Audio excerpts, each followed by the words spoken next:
welcome to our musical theater preparing for musical theater auditions workshop. We're so glad that you're here. Me so too. Today, I'm Rebecca. I'm Nicoli.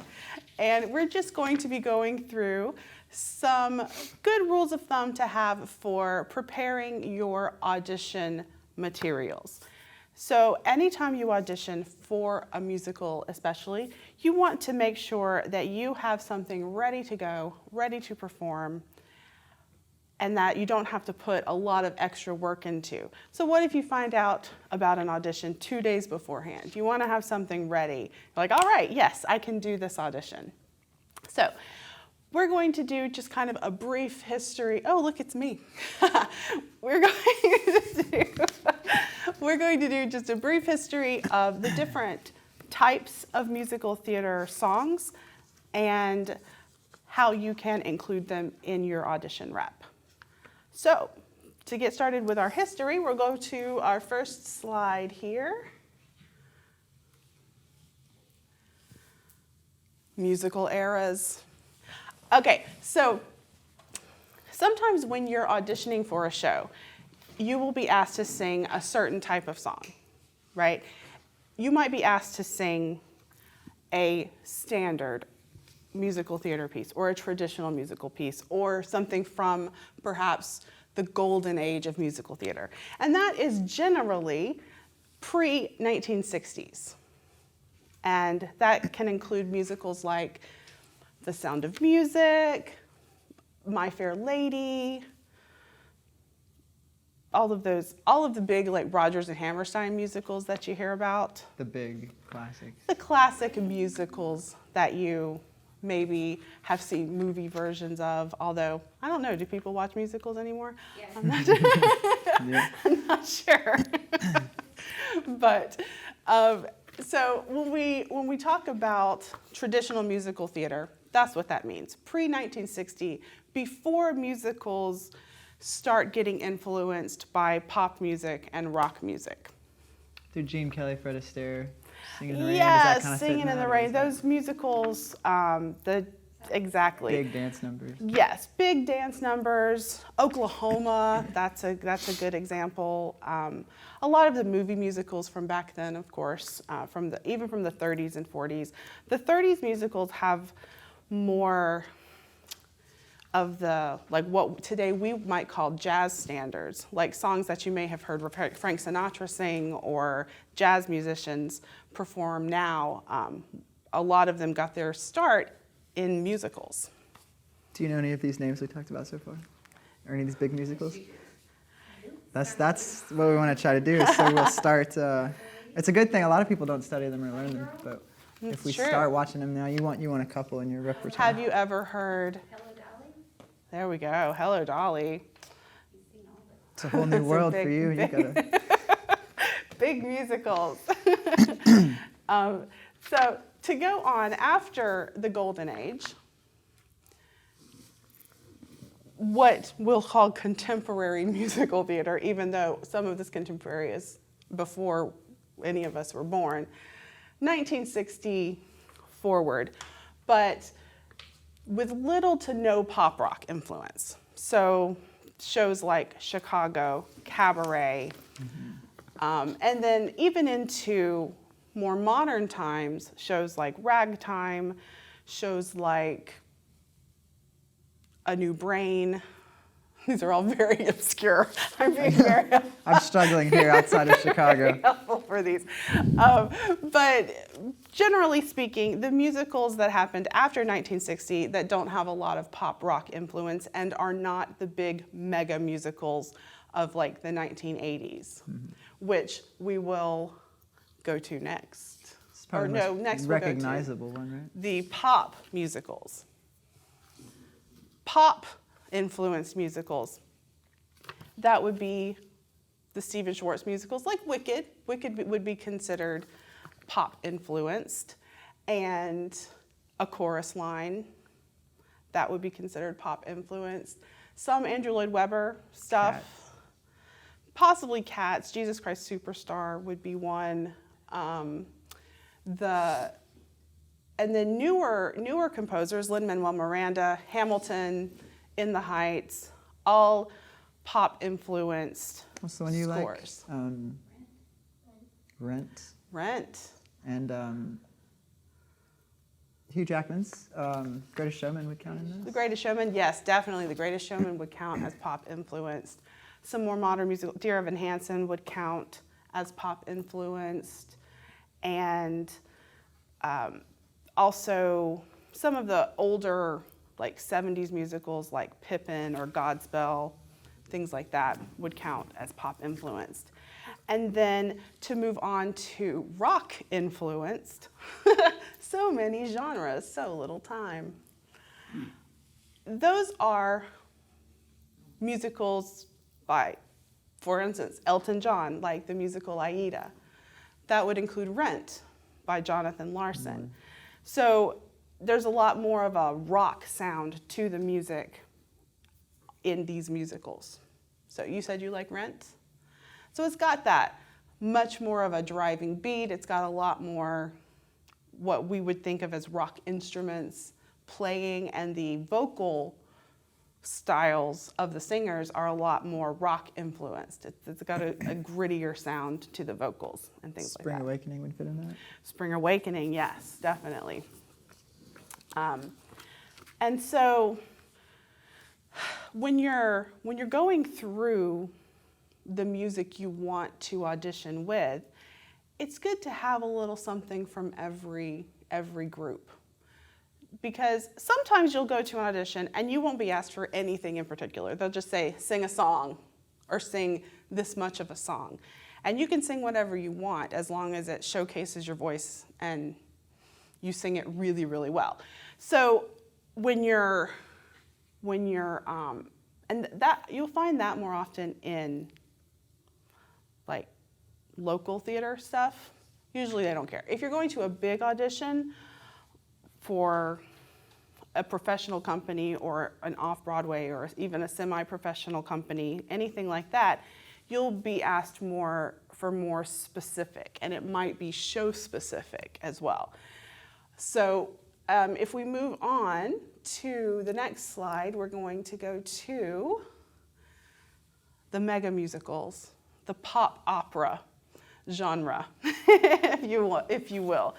These are your musicals, a lot of them from the 1980s, early 90s to the mid 90s, and into the 90s, by Andrew Lloyd Webber, like The Phantom of the Opera, like, I would say Evita would count as that too.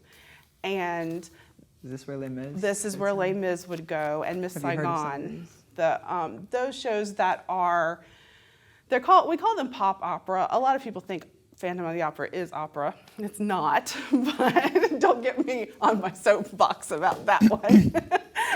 But, have you seen Phantom of the Opera? I mean, the Phantom of the Opera was the musical that got me into, this is what I want to do. Like, this is what I want to sing. This is what I want to do. So the Phantom of the Opera is definitely like when you say the mega musicals of the 1980s, that's the one that comes to your mind first, I would say. And so other musicals from that mega musical genre, all the musicals from that genre are traditionally sung through. They don't have a lot of dialogue. They don't have, if any, like I don't think Phantom of the Opera has any spoken dialogue, maybe a couple of lines. Maybe mid-song, a couple. Yeah. Les Mis is the same, where you go straight Les through, Mis, yeah. At the beginning of... Have you seen Les Mis? At the beginning of Masquerade and Phantom of the Opera, the two managers have a very, very brief conversation before they start singing. And I'm fairly certain those lines are actually written to be sung, but they just speak them. So everything is sung through, which is like opera. Opera is sung through. So that's why we call them pop opera. Hamilton is kind of set up like that. Hamilton is, I mean, Lin-Manuel Miranda is an all-genre encompassing composer, I feel like. He takes what he likes and just throws it all together into something fantastic. Mm-hmm. But yeah, Hamilton is pretty much sung through. I mean, you could think of a lot of the spots where there's more rap as more like in opera what you would call recitative, which is it's sung, but it's the characters speaking, not singing. So, and so I think, yeah, Lin-Manuel Miranda. Oh, and what a human. So I just hit my microphone. What a human. Okay, so let's move on to different song types. So you can have all of these different song types within your list, within all of those genres that we talked about. Mm-hmm. Do you want to talk a little about the I Want songs? As the name implies, the I Want song is the moment for a character that, it's the moment in a play, the Disney musicals in general, where they kind of say what they want, basically, what the point is. A lot of our favorite Disney songs are I Want songs. You've already kind of established who you are as a character, and it's the point in the movie or the play where you go, this is what I need, this is what I want, this is where the struggle is. And if that was spoken, the urgency really wouldn't be there, especially if it's a musical. If you just say, hi, my name is blah, and I want to do this. It's not going to mean the same as if you sing this whole kind of ballad or really iconic kind of song. Exactly. And the I Want basically sets up that journey for the character in the whole show and makes you get on their part of your world. They want you to want as well. The audience really wants at that point. Yes, absolutely. And going a little bit back to the history of musical theater, of course, musical theater evolved from operetta, which evolved from opera. And in opera, we talked about a little bit about recitative, where they're talking, but then they have their aria. And that's where they are giving vent to their emotions. So in an I Want song, it's very similar to an aria in that the character is telling us who they are and what their motivation is. And that's a lot of times the I Want song comes towards the beginning of the show. Kind of in the first act usually. Yeah, it's usually in the first act because we need to know who these people are because we're not going to like them if we don't know them, right? What's a Disney movie that you like a lot? Sing? Sing. Yeah, I haven't seen Sing, so I can't help you there. Give us another one. Have you seen like some of the classics like Aladdin and Beauty and the Beast and all that? Aladdin. Aladdin's a good one? Would that be his I Want song? Or? What do you think his I Want song would be?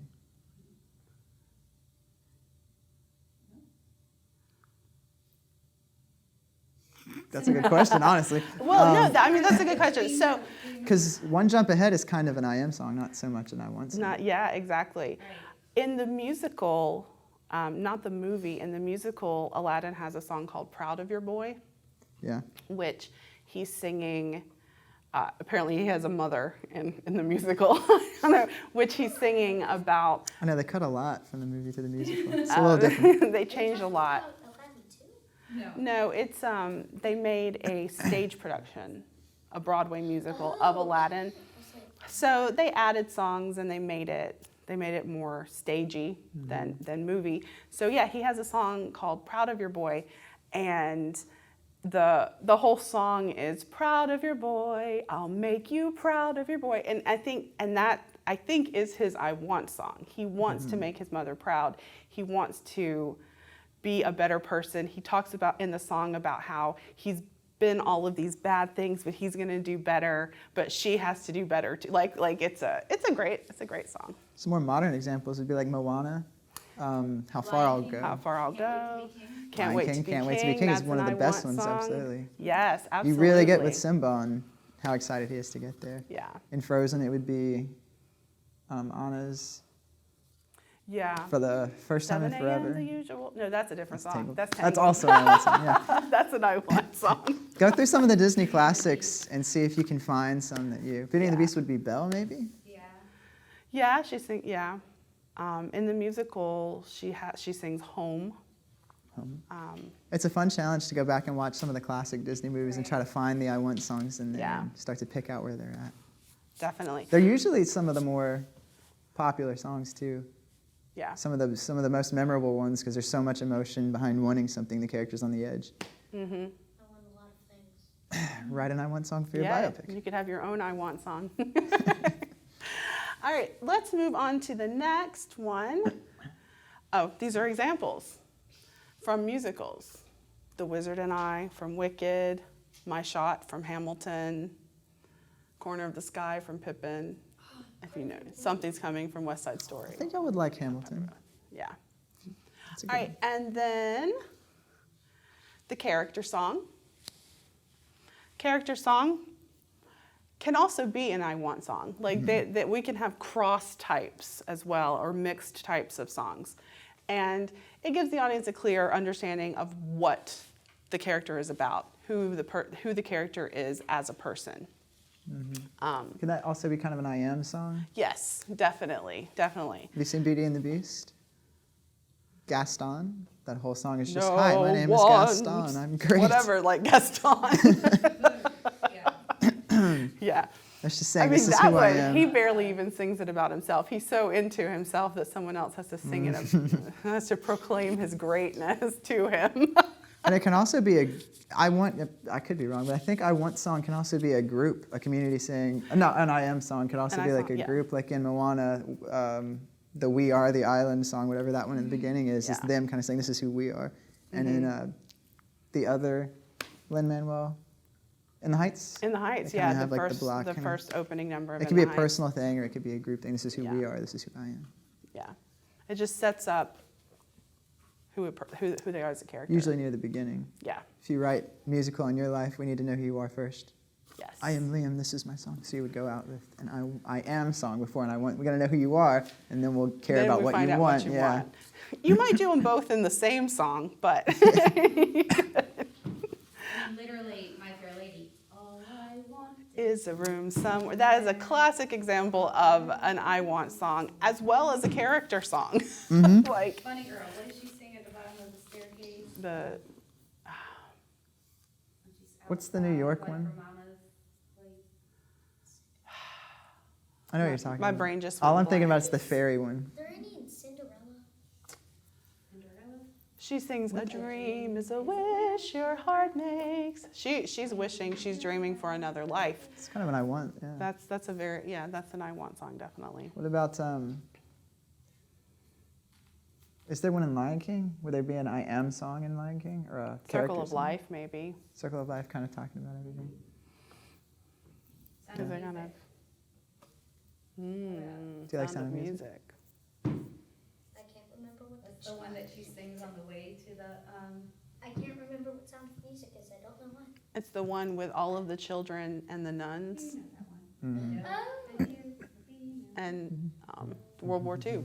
Mhm. What is the one that she sings from the bus? I have confidence in sunshine. Yes. I don't. I have confidence in rain. Yeah, that's a good one. That's a really good song. So some examples. Alexander Hamilton is a good one. Yes, Alexander Hamilton. That is a good one. A character song, Adelaide's Lament from Guys and Dolls. A person could develop a cold. Poor Unfortunate Souls. A lot of times character songs can be funny or they can be, it kind of depends on the character. Villains are going to have a villainous character song like Poor Unfortunate Souls and The Little Mermaid. The Singing in the Rain, Make 'em Laugh. That would be a character. Make 'em Laugh would be a character song. Also a comedy song. Some things could be too, yeah. Yeah. Because like Poor Unfortunate Souls, that could be a character song, and villain song is kind of just a character song, just from a villain's perspective. Some people Yeah. just call it the villain number, the villain song. Yeah. But it's still, hi, I'm evil, and this is me. Exactly. So if you're auditioning for a show and you're auditioning for the villain role, you probably want to sing a villain song for your audition. It doesn't have to be the villain song. If you want to from be the that bad show. guy, you probably don't want to go in with an emotional I want song ballad. 'Cause Right. then, You want know, to show, if you're going in for Jafar in Aladdin, maybe you'll sing Cruella de Vil from 101 Dalmatians or something. You'll sing something. Not This Is Love from. Right, not This Love. Exactly. That actually makes a huge Perfect. difference. If you want a role and you go into an audition, your song choice is almost an essential part of I mean, you need to nail the audition, but you also, Yeah. they pay a lot of attention to your song They choice. do, because whenever you're doing an audition, the people you're auditioning for, the producers or the directors or whoever's there that you're auditioning for, they're trying to picture you in a certain role. So you want to go in and present yourself as the role you're auditioning for, as opposed to, if I want to be Ursula, I'm not going to go in and sing part of your world. Right. Same loosely applies to acting. Different you have an type. audition in a week, so you can be thinking about that too. Yeah, acting auditions Even if it's just too. a straight monologue, you want to take it from whatever you want the directors and the producers to see you as is what you want to go in as. Absolutely. If you're going And for a comedy, find a comedy monologue or find a comedy, or read your lines comedically. If you know it's a comedy going in, Mama, we need to completely rethink our life. you need a new game plan. rethink everything. New game plan, go. So you do have a comedy coming up next Saturday, and you have an audition for that, so you can start immediately. What is that comedy? It's called The Love of Three Oranges. It's going to be very, The love of very fun. oranges? So we'll take the same approach to that. And this is also something to consider, even if you audition for plays mostly and only musicals sometimes, things overlap a lot. A lot of times you may audition for a musical that has roles in it that don't do a lot of singing or dancing. They need more acting in those certain roles. So you want to be able to do some of all of it when you're going into an audition that needs all of it. A triple threat, yes, exactly. So, All right, let's go on to our next type of song, the charm song. Charm song also is very similar to the I Want song and the I Am song. It's a song that makes us like the character. Wouldn't it be lovely? Prime example of a charm song, an I Want song, a character song, really. I mean, it's like, it shows us who the part of your world is a charm song as well, I would say, because she is charming. She's floating around, talking about all her forks and stuff, and wanting to just go up and have legs. And usually at the point in the story when you think like, oh, I want to be there, if you're charmed, then it's probably Yes. a charm song. Like Be Our Guest is definitely, can be a charm song. Yes. It's really flashy, it's really songs big. that there's- make you like the person singing, basically, is the charm song. And this happens not in the same way, but in movies as well. There's always the charm scene. There's the shot of Hogwarts, or the shot of something, the shot of the spaceship, the shot of something you Something want to be entranced with, the pulls you castle, in. whatever makes you go like, oh, I want to be there. I care about these characters because I care about the place now, or I care about the event or the time period or something. Yeah, for me, it's always costumes. Pull me right in. Yep. So let's go ahead and look at some examples of the charm song. If I Only Had a Brain, If I only had a from brain. The Wizard of Oz. Have you seen The Wizard of Oz? That's a really good That'd one be a to good watch. song. That would be a really good for audition you. song for you. Yeah. Yeah. I Feel Pretty from West Side Story. Wouldn't It Be Lovely Again? Here I Am from Dirty Rotten Scoundrels. Those are just some examples of charm songs. They make you like the character. Now, some musicals, you never like the characters. We were talking about that the other day. Yeah. But that's a different genre. All right, so let's move on to our next type of song, the ballad. Now, these types of songs, the ballad, the up-tempo, the ones we're going to talk about next, all go along with the last ones we were talking about, the charm song, the character song, all of that, because a lot of times those things overlap. So one song can be 3 or 4 different categories, and you can use it. If you get asked to sing a ballad, you can use it as a ballad. If you get asked to sing, generally you'll be asked to sing either a ballad or an up-tempo. They don't usually say, sing a charm song. But Charming. it's good to know what types of songs you have in your repertory. Do you think you can find, before we start naming some, do you think you can find what are we talking about? A ballad. A ballad? Do you think we can find a ballad in a movie? It's usually the part in there, sometimes the super long dance while they fall in love that you probably get bored during, but everybody else loves. What A would ballad be? is usually, yeah, it's usually slower tempo. It's a lot of emotions. You've seen Beauty and the Beast? Yes. Can you think of what it would be in that? Yes. What would a ballad be in Beauty and the Beast, do you think? I can't think of the song. What's its name? Mama, what's its name? Mother, Earth Giver. You lost your health. Name. It's How about- Beauty and It's the Beauty and the Beast. Beast. That's the name of the song. Yeah. It's the scene where they're Tale as dancing old at the as time. staircase. And yeah. Yeah. Give up. True as it could be. But I have all boys, so Beauty and the Beast doesn't get played quite as much. Right. Um, A Whole New World is a and ballad. The Greatest Showman. What's the one that he and his wife danced to?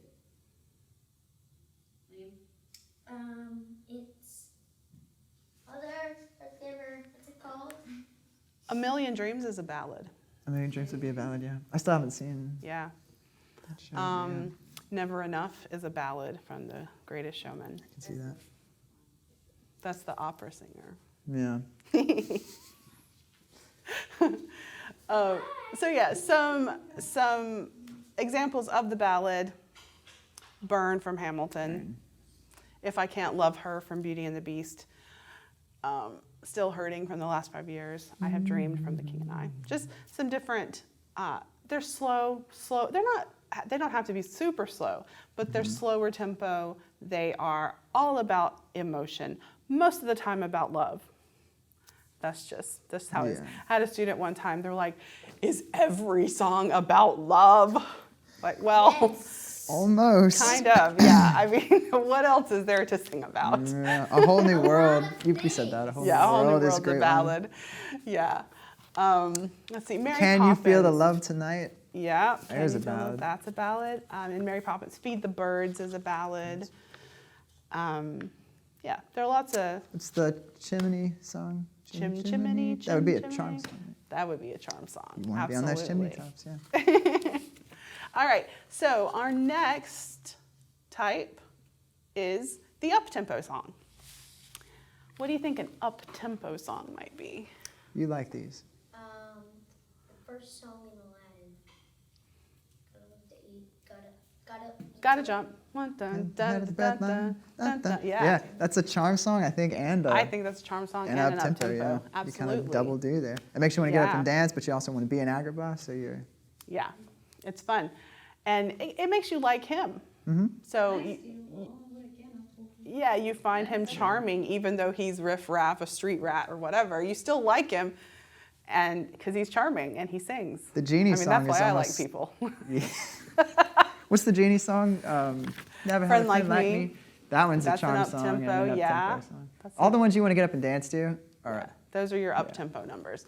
So for some examples, the Not for the Life of Me, Chim Chim Cheree, I Have Confidence from The Sound of Music. I would say that's a character song, an up-tempo song, a charm song. I mean, it's like so many different songs.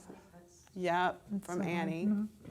That's an up-tempo. That's one everybody wants to dance to. What's the scene that you showed me with him? The dance one we just talked about a minute ago? With the Greatest Showman? mattress? Oh, in Annie? Oh. In a Scene in the Rain. Oh, Singing in the Rain. Make 'em laugh. Make them laugh. That could be a Yeah. up-tempo-ish. That's an up-tempo song. That could count. Yeah, Make 'em laugh is an up-tempo. A lot of the I would ones say. you've talked about are up-tempo. Yeah, I love that they're the song. fun ones, That's yeah. one of my favorite songs. Okay, so moving on to the comedy song, Make 'em Laugh. We're already talking about comedy songs. Here's your genre. Definitely. The lyrics make us laugh out loud, and a lot of times they are self-complaining songs. But so I found this quote about comedy songs: "Self-pity is only attractive when it makes us laugh." So the songs are written specifically for the characters to kind of talk themselves down a little bit, but in a funny way to make you like them. A lot of us have that coping mechanism. This is just as a mother, but comedy songs, you have to be really careful with kids singing them because what comes off as funny as an adult sing them comes off creepy the kids sing. Yes. That can, Yes. that can happen. No, there's, you know. Yeah, that's true. And that also, I'll also say, kids songs, of course, can fall into any of these categories, but they're almost their own category in a lot of ways. I would say up until 13, 14, you're going to be singing what would be traditionally kids songs for auditions. If you're auditioning for a musical, you don't want to be 10 and go in there and sing something from Gypsy. Yeah, we don't want to sing that. Yeah. So we can use, for kids auditions, we can use all of these kind of rules of genre and rules of type of song, but you're limited in some ways from what you can pick from, because you can't sing everything. I'm getting married in the morning, ain't gonna work for your son. No, Gotta get a little older first. no. Gaston Send could in the be one that clowns. you could do. Gaston's also a comedy song and a Yeah. character song and a I Want song. It kind of fits everything, Yeah, which means it's a good audition And song. honestly, the Disney musicals, as much as they kind of get talked down about by like Broadway purists or whatever, as a teacher, they are extremely, extremely useful because they have songs that kids can sing that are appropriate, that are good songs, They're fun to sing, they're good to sing, they're not too hard to sing. So, yeah, I'm all about the Disney. All right, let's see. So here's some examples of comedy songs from musicals. I Speak 6 Languages from the 25th Annual Putnam County Spelling Bee. Les Poissons from The Little Mermaid. We were talking about that one earlier. That's a funny one. It's also a good character song as well. A good Love is an Open Door from Frozen would be a comedy and a charm song. Yeah. And also, it's the love song, but it's not really presented in a ballad, so it's one Yeah. of the few that isn't Yeah, the definitely. typical, yeah. And Just probably from foreshadowing Frozen, that movie, In Summer, that's And Summer's a charm and it's a charm comedy. and a comedy song. Yeah, definitely. And I can see that. I'm Calm from A Funny Thing Happened on the Way to the Forum. The character is the most not calm person, but he sings this whole song, I'm calm, I'm perfectly calm. It's one of the funniest songs in the whole show because he's singing exactly the opposite of what he is. Because he's trying to be calm, but he can't. Yeah. So let's go on to the 11 o'clock number. Dun, dun, dun. So Broadway shows used to start later than they do now. They started at 8:45. And so that means that they would end around 11. And it's very, very common. Almost all musicals, and still to this day, almost all musicals have a number towards the end of the show where the lead goes out and sings their face off. And it's a way to wake up the audience. The end is coming. And it gives the star a turn, center stage, basically. No Good Deed from Wicked is a good example of that one. And I'll go on to the list here. Gimme Gimme from Thoroughly Modern Millie. That's her. She's got that. That's a big song at the end of the show. Right. Words Fail from Dear Evan Hansen. She Used to Be Mine from She Used to Be Mine. That's a big 11 o'clock number, yes. Usually if you cry in a musical, this is the one. Yes. 11 o'clock number is when your mascara is going to be running and be... Yeah.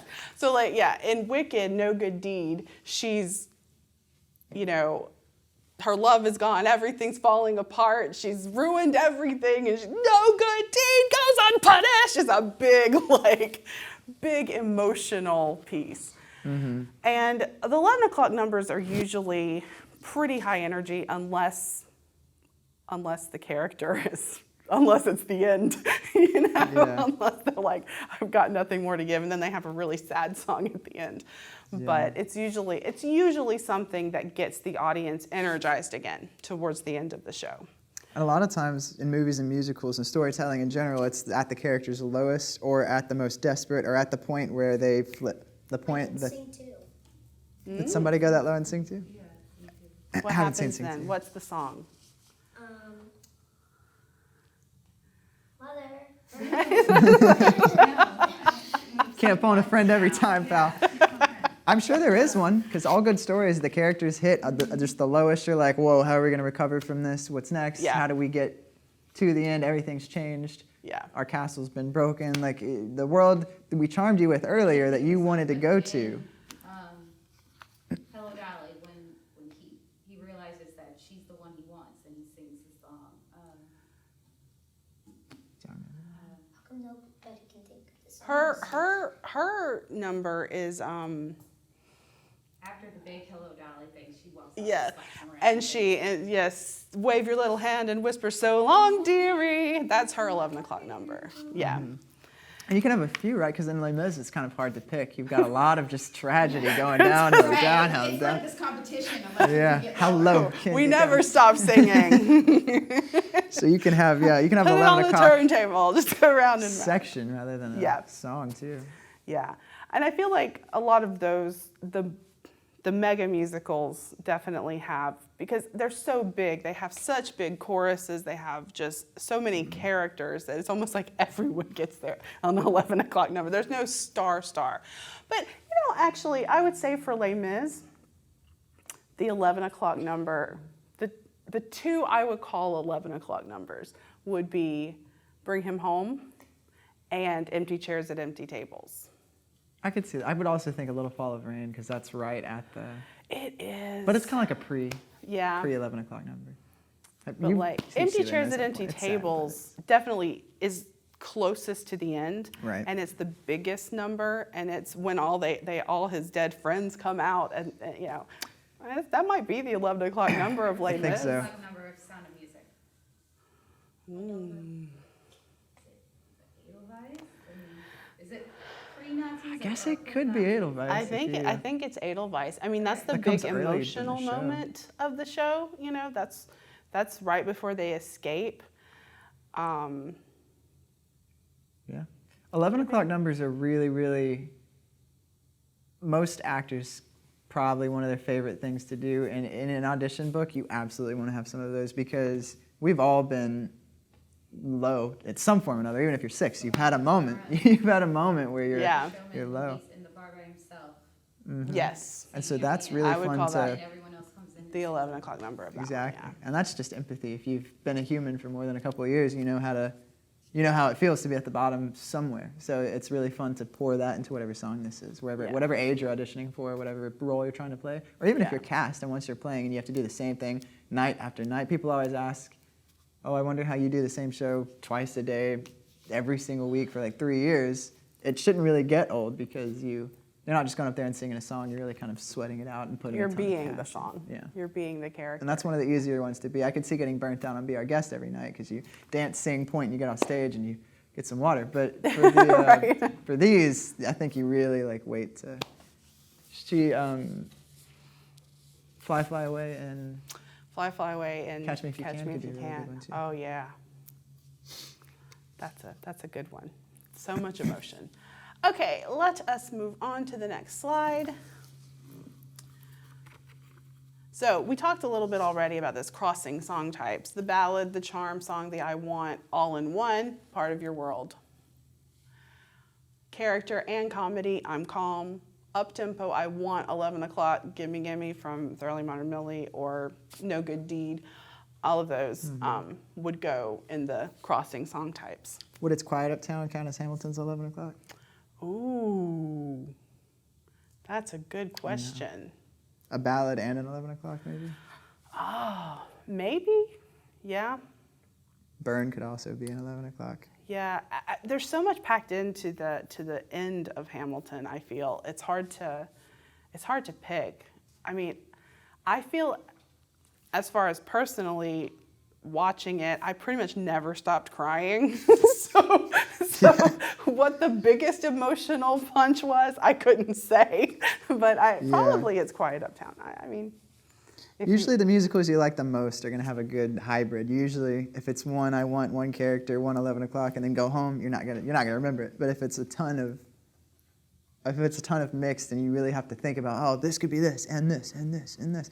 It sounds like Sing's loaded. I'm going to have to see that and see what's going on there. Yeah, Sing has a lot of good songs. There's a lot of good songs, but it's definitely not set up like a musical where No. each song has its own place. Yeah. Because it's a group of other people singing cover songs.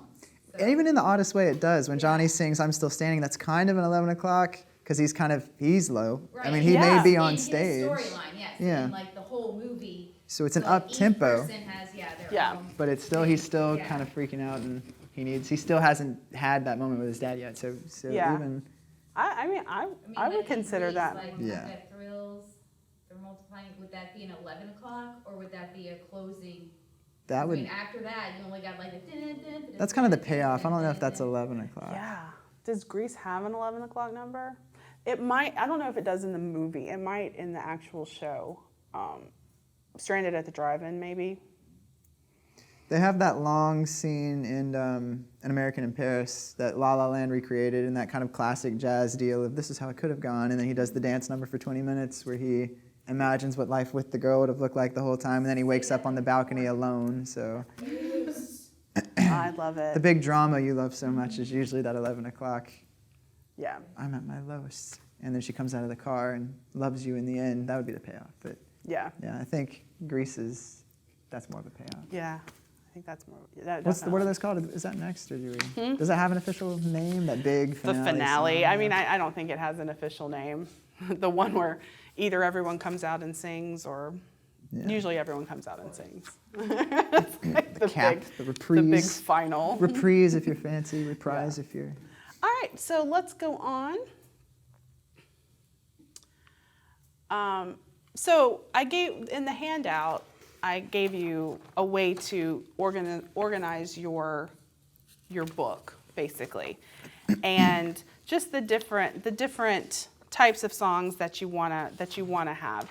You generally don't want to have more than, say, 12 songs in your book. You don't want to have like tons and tons of music. Have a separate book for stuff you're working on, stuff that you might like swap out at some point with one of your audition pieces.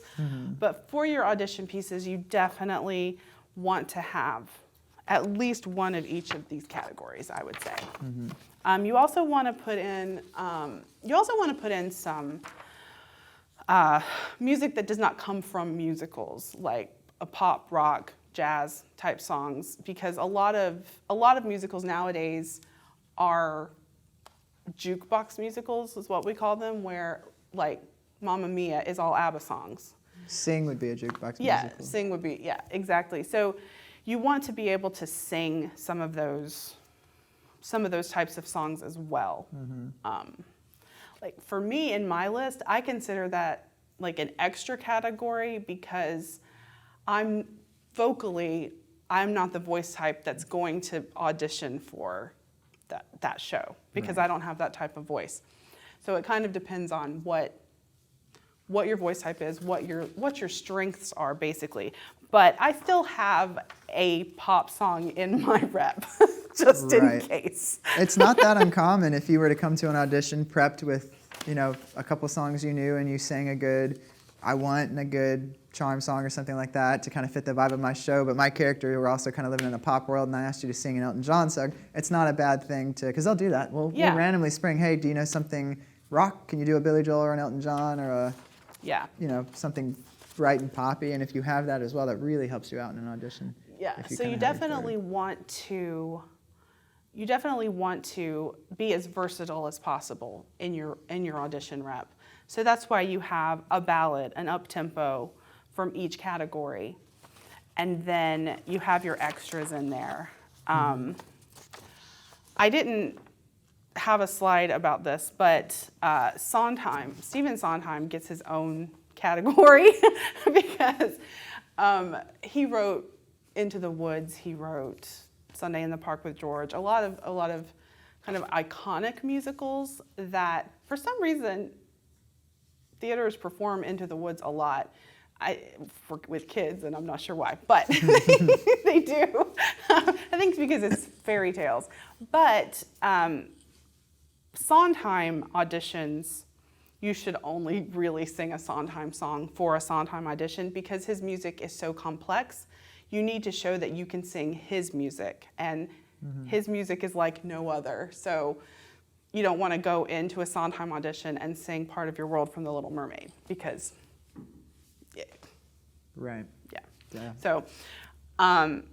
So in your extras category, you might want to have a Sondheim song, and you might want to put a Disney song in there if you don't have Disney in your other groups, or you might want to put a jazz song, or you might want to put, just so you have a little extra. But I would say definitely have about 12 songs that you can sing at the drop of a hat. Not just that you can sing, but that you can sing brilliantly. Right. That you can sing with any amount of pressure or nervousness or anything. Songs that you know like the back of your hand. Songs that Never it's like go breathing into an for, audition yeah. with a song you don't know that well. That reads on your face. I've told the actors here that if you are thinking about your lines, we can see your lines in your eyes. We can Yes. tell, especially if you're on camera. If you're in a film thinking I'm on film, we're gonna see that in your eyes. It's so obvious, and that'll play across in an audition too. You got 10 to go. You don't have to have 12 songs right now. It's a start. Just it's something to work towards. And you're in a very cool place, being your age, because you can pick all these songs, get really good at them, and then as you age, as you start to crawl up in age and start to experience different things, when you fall in love and you get your heart broken, like somehow your little brother's already done, you can play that. So you can have 2 books. You can have your audition book. This helped me out a lot in college. I had a book of reliables. I was ready to go, monologues. I had one for monologues, and then you would have one for songs. And then you can have a book of up and coming, this is what I'm shopping, Stuff I'm this working is what I'm on, feeling stuff. with. And then the minute it becomes relevant and good enough and it's reliable in your voice or in your acting range, then you can scoot it into your actual book. And once you age, you might want to take I'm 16 going on 17 out and put something else in its place. You can Right. fit Exactly. it. And another great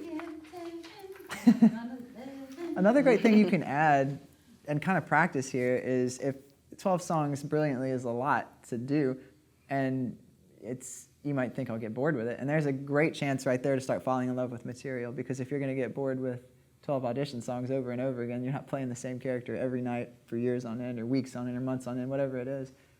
In rehearsals, that's going to kind of like, it's working out your muscle almost. If you can sing these 12 reliably, constantly, rehearsing them pretty regularly and still in love with them, then you know you can reliably play that character. And that's an extra boost of confidence. Yeah. If I go in definitely. having done a song twice, aside from not being prepared, I'm not gonna, if I got the role, I'd be in trouble. I'd be scared. Oh my God, I have to fall in love with this. I have to. Yeah. Those are never fun. Okay, let's move on to the next slide. And I just did an example of like what I would put in mine. A standard ballad, a standard up-tempo, contemporary driving, contemporary ballad, comedy, pop rock. There's my pop song right there, Blondie, Sondheim. That's why you wanted Blondie in the top. So there you go.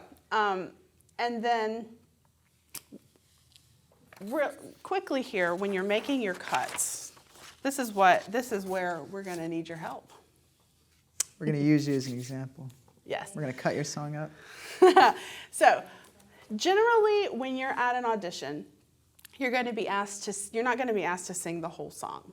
That almost never happens unless there's only like 5 people auditioning, and then you may be asked to sing the whole song.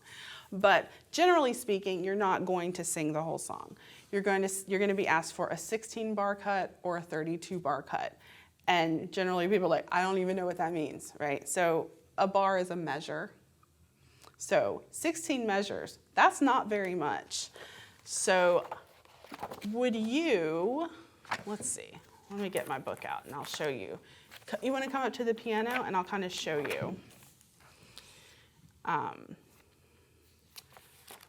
So if we look at this song here from Annie Get Your Gun, I Got the Sun in the Morning. 16 bars. If I start at the top, 1, 2, 3, 4, 5, 6, 7, 8, 9, 10, 11, 12, 13, 14, 15, 16. That doesn't even get me to the chorus. Okay? So if I'm going to an audition, am I going to go in and just go, taking stock of what I have and what I haven't, what do I find? You know, like, am I just going to sing the very beginning of the song for 16 bars? Or am I going to say, oh, wait, let me sing the big part of the song. Let's see, where would that be? 1, No 2, 3, warning, 4, straight 5, off the 6, cliff. 7, 8, 9, 10, 11, 12, 13, 14, 15, 16, 17, 18, 19, 20. 20 bars would get me from the final chorus to the end. Okay, that might work. And so then I'd go in there and just go, sunshine gives me a lovely day. Just sing the high, loud part. That may work, but what would make a better audition is if I did a little bit of the beginning and a little bit of the end. That way I show I can sing the more gentle part and I can sing the big and loud. And I have more emotional range throughout the song. Mm-hmm. Does that make sense to you? So what if I did, got no diamond, got no pearl, still I think I'm a lucky girl. I got the sun in the morning and the moon at night. And then I cut to sunshine gives me a lovely day. Then I get into the bigger part, and then I can do the ending. And with the sun in the morning and the moon in the evening, I'm all right. And it kind of lets me do a little of the beginning, and then a little of the middle, and a little of the end. That's actually not a 16-bar cut. That's more like a 30-bar cut. So 16-bar cuts are really hard, just in all honesty. Yeah. So what song are you working on right now? That's a good sign. A Million Dreams from The Greatest A Showman. Million Dreams? Okay. So First of all, can you tell us what that is? Do you kind of, what kind of song is A Million Dreams? yeah, what are you showcasing here? I think it's kind of, is it slow or fast? Slow? It's kind of slow, so it fits in that ballad category. Mm-hmm. Is it, do you think it's more of a character, I am this person, or is it more of an I want something? It's Literally, I want. Yeah. It's a dream. It's talking about your dream. So yeah. we assume we already know who you are, and this song is you saying, it's a ballad, so it's not super fast. It can be charming still, Yeah. so it can I match think that. I think it's also a bit of a I am song too. It's Yeah. setting us up because we haven't met the adult P.T. Barnum yet. He's right. I They guess call it like a traveling song, like a song that takes you from when he's a child and yes. straight Yeah. up, like so we can kind of. Yeah. Hakuna It tells a lot Matata about would him be, in the song with through like the being a walker Exactly. and stuff. yeah. So with modern musicals especially, it's very difficult to cut into 16 bars, even 32 bars, because modern musical theater writers don't write the same way that the classical traditional musical theater pieces were really set up like verse, chorus, or intro, verse, chorus, or something like that. So it was easier to cut them into little pieces, whereas modern composers don't redo that. So instead of thinking necessarily 16 bars or 32 bars, you can think more time limits. Mm-hmm. 16 bars, you don't really want to go over a minute. Mm-hmm. That's about, Do you know the difference between verse and chorus? no. I think you do, you just don't realize it. The chorus is the part you sing. The big, everyone knows it. It's repetitive. It's the Yeah. part you wait for, and you the wait for, and chorus you wait in for. A Million Dreams is that's the verse. That's The the verse verse. is, I close my eyes and I can see something. I don't know all the words. Da-da-da. Took some They liberties can here. say, da-da-da. That's getting us to the Right. chorus. They can say, I've lost my mind. The chorus is, every night I lie in bed. That's what you wait fills for. my head. When you feel That's that the satisfaction, chorus. you're That's there. the payoff, and that's I'm still standing and. yeah. I'm still standing. I'm still standing. Everything. That's a chorus as well. You can never know what it's like. That's all the verse. That's verse. building up, building Yeah. up, building up. Stuff that you repeat. The verse usually tells you the nitpickiness of the situation. Like it tells you what's going on in the show with the character at that time. The chorus is giving vent to your emotions more. Not always, but Most. generally speaking. And so the point of a cut is you don't want, some songs have 2 or 3 verses before you ever get there. You don't want to Yeah. spend your whole audition going, I can go low and be really chill. You want to usually get your low chill and then go for that chorus so that you can really get them. Yeah. Now, the good thing with The Greatest Showman, though, is it is verse, chorus, verse, chorus. So you can do a good amount of the song in 1 minute. Like you could start it off very soft, da da da da da. I close my eyes and I can see world that's waiting just, and find a spot. Do you want to look at the? I don't have the. Yeah, I can pull up the chords to this one unless you have a Okay. sheet. He's got it. So, do you want you read chords? So I'm gonna do another. I'm gonna make another example of you. So when you go to a musical theater audition, always bring sheet music, if depending on the audition. Modern. Like local theaters, a lot of times just want you to come in and sing a cappella, and it doesn't matter. You don't need the sheet music. But sometimes they ask for sheet music, and you need sheet music, not a chord sheet, not a Right. lead sheet. Nicoli's been trying to help me learn how to look at a chord sheet. Yeah. Right? We've been working chord sheets, so we're doing chord Well, sheets. no, today. I mean, and that's Yeah. the thing. I mean, a lot, and modern music, a lot of times. Yeah, most accompanimists, I can never say that word. I'm never going to get that right. Most There's too many consonants in there. most of them, like they're very good sheet readers. I would never qualify for that unless I really sharpen those skills. Most of them can read it like English, so that's why you usually kind of bring that in. Yeah. And they train that more so than the chords, so Yeah. it's usually just safe. You can just assume that whoever is accompanying you will be a sheet reader. So you kind of read your audience before you go in. Yeah. Shall we cut it? You want to hop on that mic? We have a microphone for you. Right there. Do you need the words or you got them? Do you need them? No. Okay. All right, you're good. So do you want to go verse, So I'm going to pre-chorus, and pretend to be chorus? listening to your audition too. There we go. You probably wouldn't be this close. Just swinging the microphone. So let's go verse 1. We'll do the pre-chorus, and then we'll go A Million Dreams to the World We're Gonna Make, and we'll cut it there just to kind of see where we're at time-wise. Yeah, and I'll do time you wanna it. Shall I time it? I'll give you your phone. Yeah. Thank you. So for now, just have fun with it, and then we're gonna take it apart and try to cut it and see where your voice is its best and how to get gentle and emotion in the song. And she'll do the cuts and kind of give you some tips. All right. Okay. I have You're to gonna need a find- little more emotion than that. Oh yeah. You ready? Are we ready? 1, 2, 3, 4. I close my eyes and I can see a world that's waiting up for me that I call my own.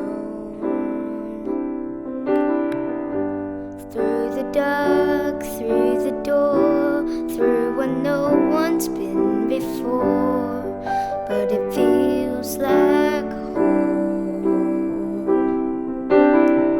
They can say it all sounds crazy. They can say I've lost my mind. They call me crazy. Run away to a world that we designed.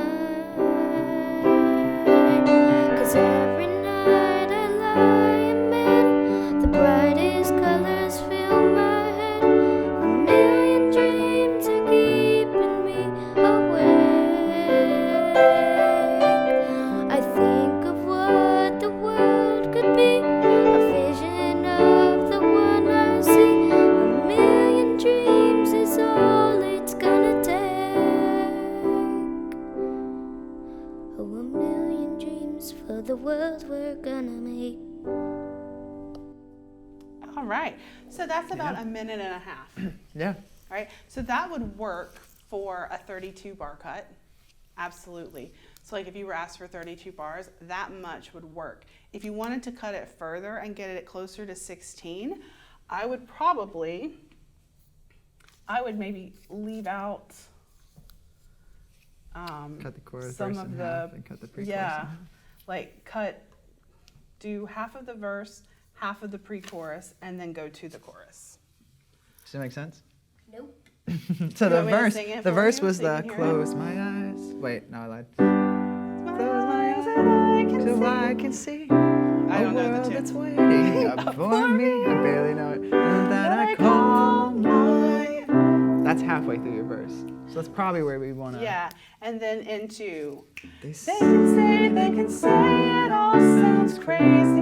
would be your pre-chorus, kind of heading you there. They can say I've lost my mind. And then we would go into the chorus. 'Cause every night I lie in bed, the brightest colors fill my head. A million dreams are keeping me awake. And I think you So could that finish way- out the whole chorus. Yeah, I think you could finish the whole chorus and you'd be around a minute.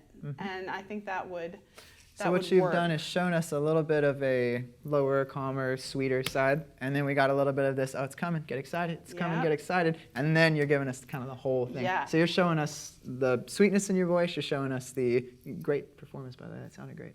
You're showing us the sweetness in your voice, you're showing us the, building energy and the building emotion, you want us kind of waiting for the chorus. The whole point of a song is when we're at the chorus, we want to feel like we want it, we're ready for you to get there. Yes, And- absolutely. Yeah. Can we do it again?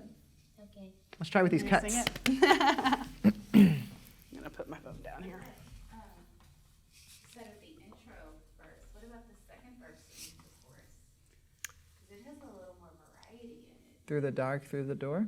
It's the same thing you can. Oh, there's a house that we can build. There's a house we can build. I didn't memorize this one. Yeah, I actually think starting at the beginning makes sense, but then maybe instead of doing, I know the chorus is the same for the whole thing, but do the big, louder Okay, so version of the end. So I close my eyes that I call my own, and then we're going to skip to they can say. We're going to go all the way lost my mind, and then we'll go straight through to the chorus. And cutting a piece or a monologue or a script or a music, whatever you're writing, cutting, especially for auditions, is its own art form. It's like you have to learn. It feels wrong. Yeah. It does feel a little wrong, but it's also like you want to showcase it without looking like you're showcasing. That's why you don't want to go full chorus, look at me. You want Yes. to kind of. You don't want to just sing the money Yeah, I'll note. pull up the chorus now. You want to show that you can do all of it. And doing a cut like that where it starts off gentle, then it has a build, but then you go big into the chorus. So like when you get to the chorus, pretend it's the end of the song when Hugh Jackman is singing it, right? Yeah, you're basically putting an entire emotional song in a minute for us to. You're selling it to me real fast. Okay, so I stop at that I call my own. I go to they can say it sounds. Yeah. I Do you have go that to, pen? I'll kind of make a I've mark lost for my you. mind. Here. My soul. Your nifty assistant. Whatever that is. So we'll make a cut right here. And cutting music and monologues is incredibly fun, actually. And another thing, once you start putting sheet music in your audition book, you want to make sure that the cuts are marked clearly, so if you're looking through the music and you see, okay, I'm going to cut from here in the music to over here on this page, you want to mark that clearly. So you either want to. You could do that. You could do that. You could You're the queen cross of it out and do a big website, arrow. so you could just arrange it however you did that last one. But yeah, sometimes you'll just cross it out or something so Yeah. they can read it. Or just if the music has the measure numbers marked, you can say cut to measure whatever if the numbers are in there, or you could number the measures. That's kind of up to you. That's part of why bringing sheet music is such a good idea, because if it were just chords, it would take us whispering here for a minute to figure out where are we cutting, where do you want to go. Whereas if it's written out, I would be in trouble, but most people could just follow. At an audition, when you go in with your book and you give it to the accompanist, you will say, okay, I'm gonna cut it here, I'm here. I'm saying it's easier if you just get chord sheets. For what we're doing, absolutely, but for an audition, you definitely want to give them the standard. Ready to give it a try?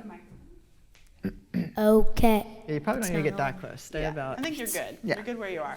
But let us hear it in the chorus. Like, go big. Yeah. Is it It's on? on. So, and another thing about pretend this is real audition. You're coming in here for a role. And the best mindset that I found you can be in is to come in auditioning us. Know that your voice sounds good, know that you have a good cut of your song, and know that you're in love with the song. And so come in here and kind of, you're auditioning to the role and you're showcasing it, but nerves will get you when you're like, oh, am I good? You usually want to go in there to showcase the song and have fun, rather than freak out over, I want this role. Oh, don't worry. You don't look like you're freaking out right now, but definitely go in there and think, these are my talents. You're kind of shopping to see if this is the right show for you. You ready? Yep. 1, 2, 3, 4. I close my eyes and I can see a world that's waiting up for me that I call my own. They can say it all sounds crazy. They can say I've lost my mind.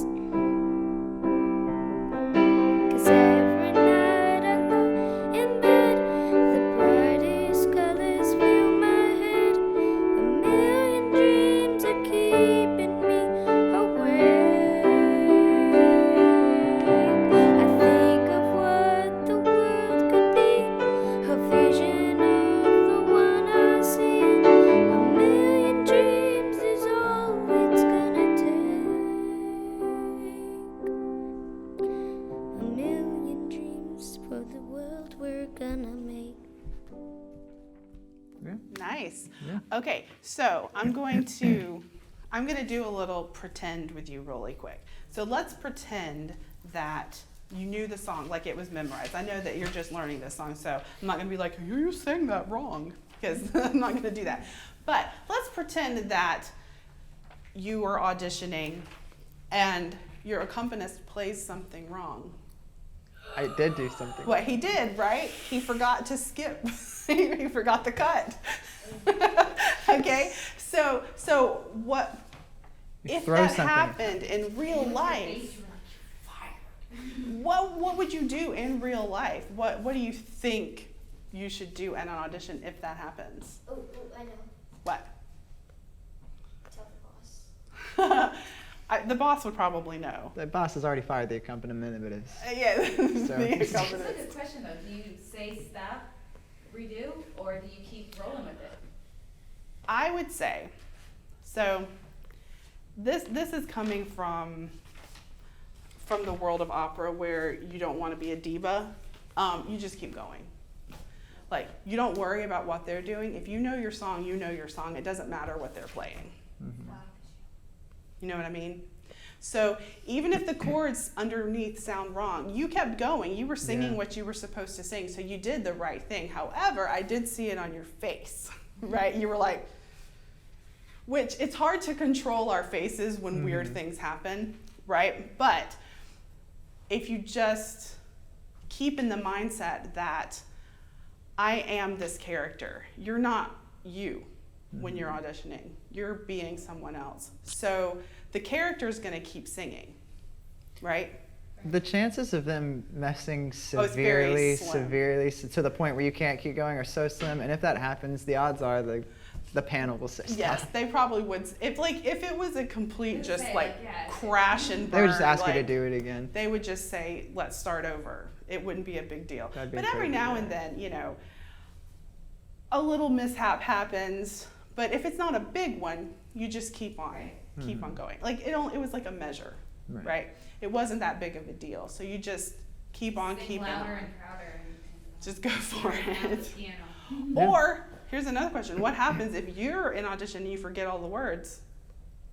I read the lines. You don't have it in front of you. What happens? What happens if you don't have a good audition? I don't know.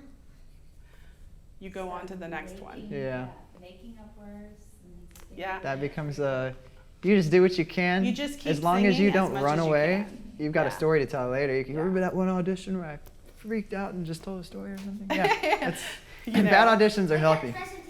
I mean, I've been in an audition before, and the person forgot what they were singing, like they forgot the words, And they were just like, and I just forgot all the words. And they just kept on going. And it was great. They sounded fantastic. Oh yeah.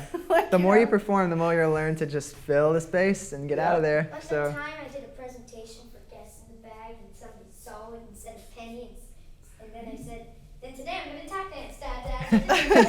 tap dance on out of there. There you go. Can we try this one more time with our cut? You can keep your paper up there, and this time I won't mess up, I hope. Do you want the paper? And I want you to try to sing over. yeah, let's get a little more volume and a little more emotion in. So you've seen this movie, you like this, you picked this song, I didn't give it to you.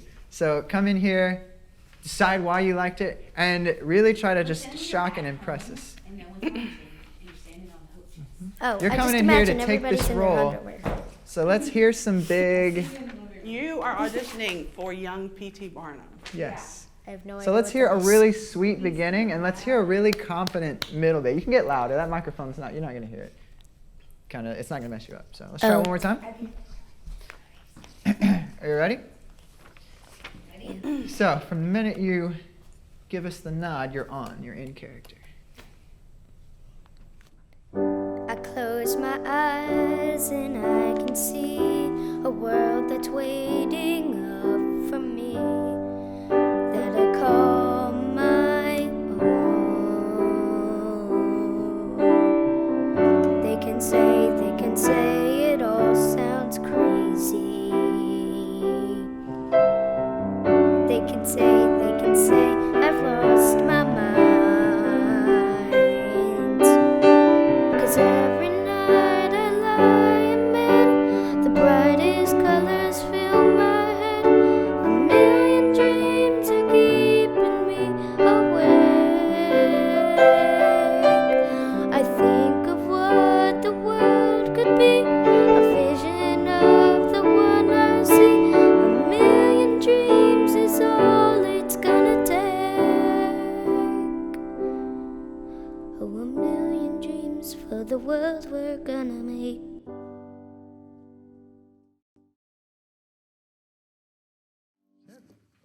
That's it. Very good. So now you have a pretty good grasp of how to audition, how to build a book, how to prep, how to cut. There And you then go. all you got to do from there is work on your repertoire, build your voice up to it, make sure you're in shape to hit them all, That beef is it up, get a bunch right. of songs in there, and you're kind of ready to audition for anything at that point. Yeah, get some Yeah.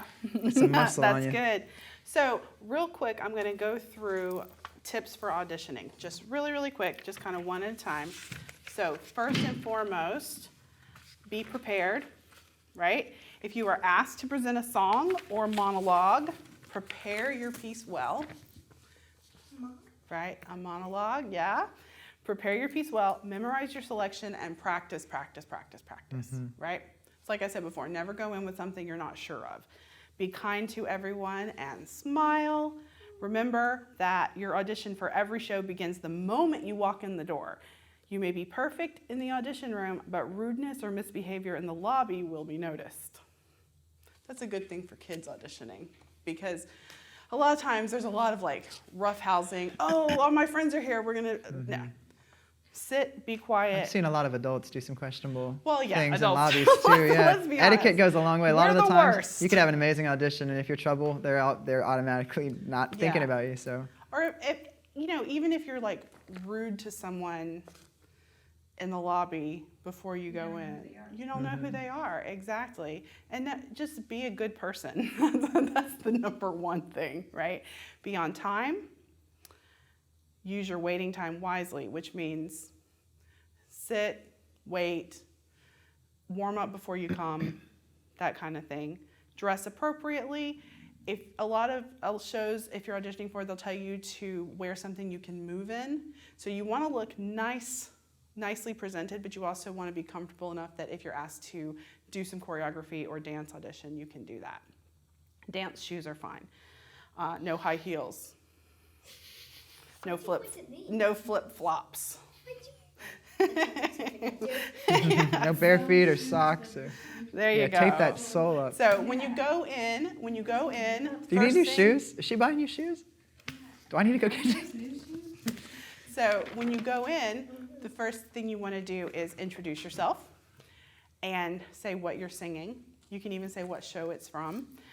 That makes a really good first impression. Just to introduce yourself, be confident in your introduction, and pleasant in your introduction, right? Mm-hmm. We don't want to go in there with, "Hi, I'm Rebecca, and I'm going to be singing."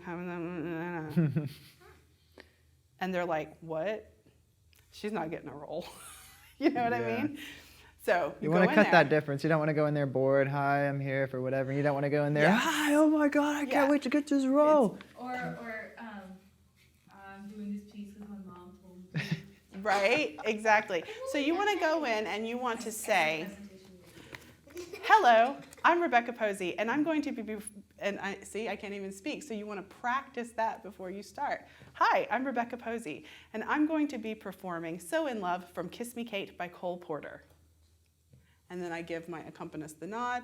I'll give the accompanist your music first, then you do that. And then don't watch the people listening to you. I would say that's one of the biggest things. Don't look them in the eye, because if you're looking at them and they make a face, you might think they're making a face because they don't like your singing, but they're making a face because their back hurts or something like that. You know what I mean? So don't look directly at the people listening. Sometimes they've made a decision on you in the first 10 seconds, and they kind of know they want you for X or want you for this or want you for that before you even start, and so they're there for your audition, but sometimes it's a look alone. "Hey, he's cute, he's playing the kid." Your time to lose. Right, so I could be here writing Liam is cast, and you could be, "Whoa, my gosh, he's writing. What is he not listening to me? What is he saying?" "Yes, he's writing, I'm terrible." No, Yeah. Just because the more you focus on them, the less you're focusing on what you're doing. So look over them, pick a spot on the wall to focus your eyes on. You can shift your focus while you're singing, but don't constantly shift your focus, because that looks like you don't know what you're doing, right? Keep your focus, sing your song. Good time to shift your focus when you're singing is sing through the verse with one point of focus. As you go into the chorus, switch your focus. So you got you're not like stuck to one spot, but you're not like constantly shifting back and forth. Mm. And then... But you did a good job of planting there. A lot of people will move a lot. That was a good kind of... Between moving and looking like you're in a bathroom. Yeah. Yeah. You see a Make lot of swaying. Like what you just said with the focus switch, make it intentional. If your character has a reason to move, but... Yes. You If don't want to not, just don't move. switch your focus for no reason. Yeah. Like, if I'm singing, a simple choice, nothing more. I'm singing Gimme Gimme from Thrilling Watermelon. I'm going through the whole verse. She's talking. She's figuring herself out. And then once she decides what she wants, she starts the gimme, gimme. Then that's when I would switch, because I'm focused on that now rather than what am I doing. So you want to make it... If your focus changes too much, we're going to be so distracted. Because every night I lie in bed, we're going to be like, what are you doing? The brightest colors. What is going on? Pick something. But it makes total sense to be at the beginning of that song, or right before they could say, "It's lost my mind," and then look up and hit them with you the... can look. You can look down. You can look around. You just want to make sure it goes with what you're singing. Yeah. That makes sense. And then mistakes happen. Do not apologize. If you make a mistake while you're singing, no, "I'm so sorry." Just let it happen. Let it be. Don't say oops. No oops. No Sometimes it just comes out and you're like, whatever. And then No if you make a oops. big enough mistake that you've blown the audition, you know it, and you just move on to the next one. Thank you very much for your time. Thank you. Take your bow and leave. It's been fun. Sometimes that happens. Sometimes you just, yeah. And then finally, it's okay to be nervous. That's the thing. I think some people think that if I'm nervous, I can't do it. But everyone is a little nervous. Mm-hmm. Like, I feel like if you're not a little bit nervous, you're not doing it right. Yeah. Like, it's not that, I'm not talking like debilitating nervousness, like your whole body's shaking. I'm talking about just that little flutter. Yeah. Everyone has that. So, and a lot of times it goes away once you start performing. Once you're in it. I know you got a little nervous before our last show, and by the time you were grabbing chips out of the kitchen and just getting all these ideas on stage, you weren't anymore. You were in it and having fun. That's healthy. There's good nervous and bad nervous. Bad nervous would be I don't know my song. I didn't do my homework. Yes. Like, I don't know what I'm doing. Totally freaking out. Yeah. And a lot of times I have found that the most nervous performers are the least prepared Exactly. performers. If you know you're prepped and it goes downhill, who cares? You still are I mean, good. sometimes your nerves just get the better of you, whether you know it really well or not. I mean, I was singing, it wasn't an audition, it was a performance. I was singing a German piece when I was in college. I'd sung it a million times. I knew it backwards and forwards. I was singing, and in the middle, all the words just fell out of my head. I don't know what happened. They just left me. And so I just had to keep going as best I could and make up German words. And no one knew except my teacher and my poor accompanist, who was like, where is she? You know, and she had to make all kinds of stuff up. One audition in college I started and my jaw locked. German, that's impressive. That It was is, just yeah. a lot of like ox and liebes.